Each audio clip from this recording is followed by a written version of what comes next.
So here we are, College Algebra 3.2, solving quadratic equations. Now we've been doing stuff with quadratic equations in the past few lessons, but now we're going to get into actually doing some solving. And remember, a quadratic equation looks like this.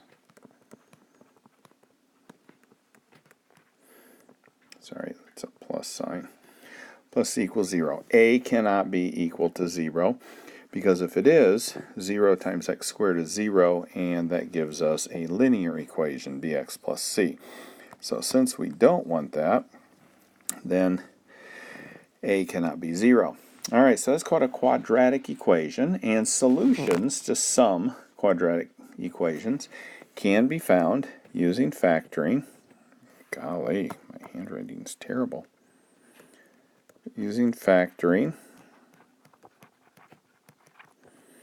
Okay, and we're going to learn some other ways to solve these besides factoring. Now, factoring is really the simplest, but it isn't that good of a choice usually, because most of the problems that we have are too complicated for factoring. So factoring is the one that you would like to use, but it's not always usable. Okay, bottom of page 181, the zero product property.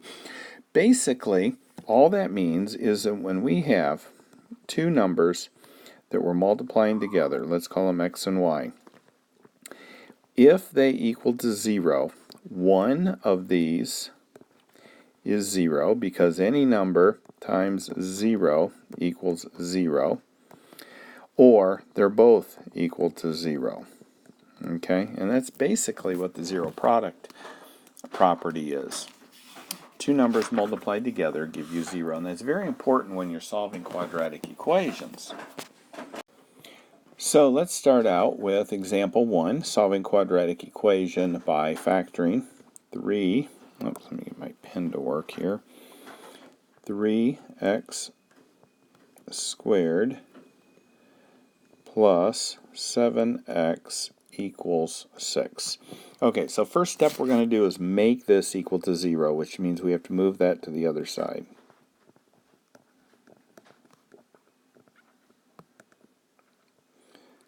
Oh, for crying out loud.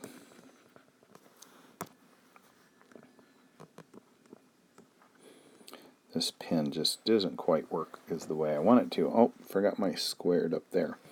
All right, so I've got it set equal to 0. All right, so now what I'm doing is I've got two binomials, and I'm trying to find out what goes here, here, here, and here that is going to work for this. Okay, which means that when I multiply those together, when I use the FOIL method, I'm going to get this back. Okay, problem is, when I have a coefficient, or when I have a number in front of my x squared, it makes things a little bit more difficult. Okay, so that 3 that's right here is going to make my life a little bit more difficult. Now, the book doesn't go into how to solve this when you have a number in front of your x squared. They just kind of assume you know how. And I'm going to assume that you don't know how, so I'm going to teach you how to do it. And I haven't seen it in many books, so maybe this is just kind of old stuff. All right, so whenever there's a number in front of your x squared, you take it and you take the last number with its sign and you multiply it.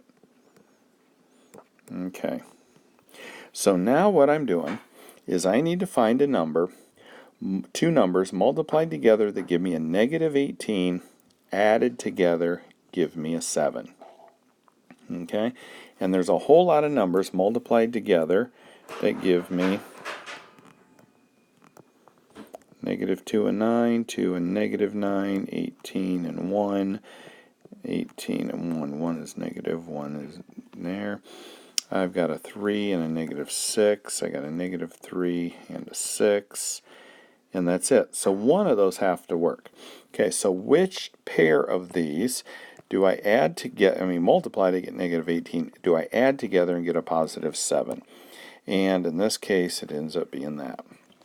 So now what I do is I write 3x squared, and I'm going to grab that 2 and that 9, and I'm going to make it negative 2x plus 9x minus 6 equals 0. Okay, now I did that because negative 2 and 9 is 7. So I really didn't change what this looks like, except this middle term, I made it negative 2 plus 9.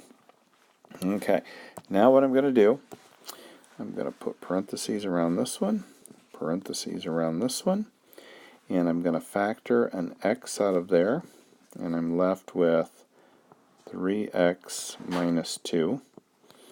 And I'm going to factor a 3 out of that, and I'm left with 3x minus 2. And when I do that, these two must be the exact same. So I write it one time, and then I take what's outside the parentheses and put them together, and I have my pair.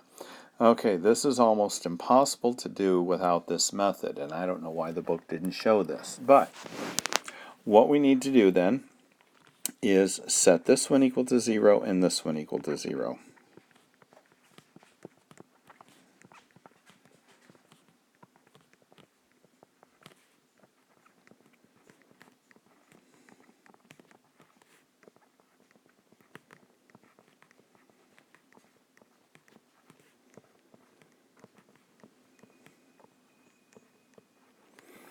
So, a quadratic equation will have two answers.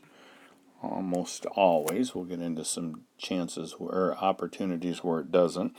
And there's your answer to your quadratic equation. All right, so this part that I explained right here, and that is going to be a lifesaver to most of you. So, if you've never seen that before, that gives you the method as far as doing that. And let's go to example 2, the height of a ball.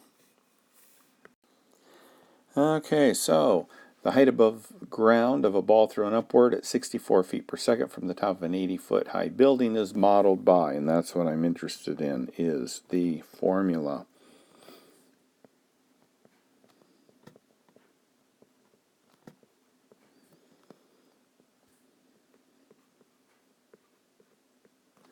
Okay, so where t is the number of seconds after the ball is thrown, how long will the ball be in the air? So what I'm looking for is the amount of time, the total amount of time the ball is in the air. Okay, so what I'm going to do is I'm going to solve for t. So I'm going to replace s of t with 0, and I'm going to rearrange these so that my order is t squared first, then t, then the number equals 0. So all I did was just kind of flip things around a little bit. All right, I'm going to factor out a negative 16.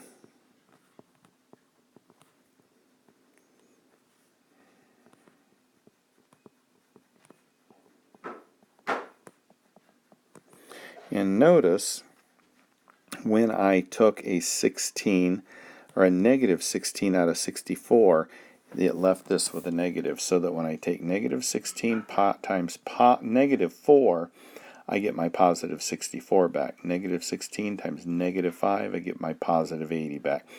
It doesn't really, it kind of matters that you understand what's going on, but if you don't, as long as you can get back to the previous equation by reversing what you did here, then you did it right, usually.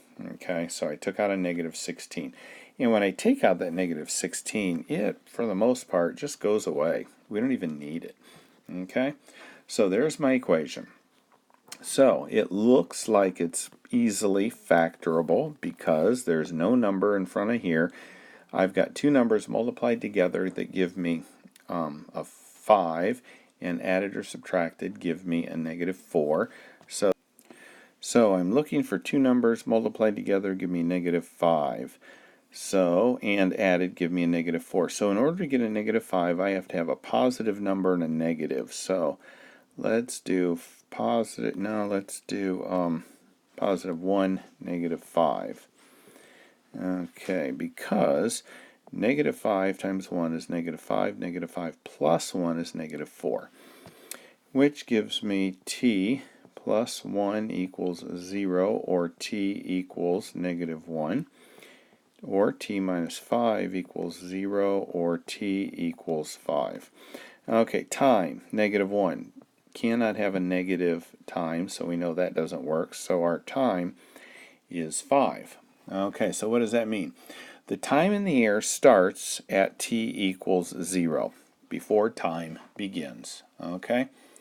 And the ball is going to be on the ground 5 seconds later. So between 0 and 5 seconds, that ball will be in the air. So, therefore, the ball is in the air for 5 seconds, and we're pretty much good to go there. So, that is how you use the factoring method in order to solve these. Now, using the graphing method, if you have a calculator, you're pretty much just going to put in your equation into your calculator. Let me give you an example here. So all I did in my Desmos calculator that I have on my phone is I plugged in the equation from example 3, and that's what it spit out for me. Okay, which is exactly like the graph on page 184. Okay, it goes through 0, and the other x-intercept is 2,000.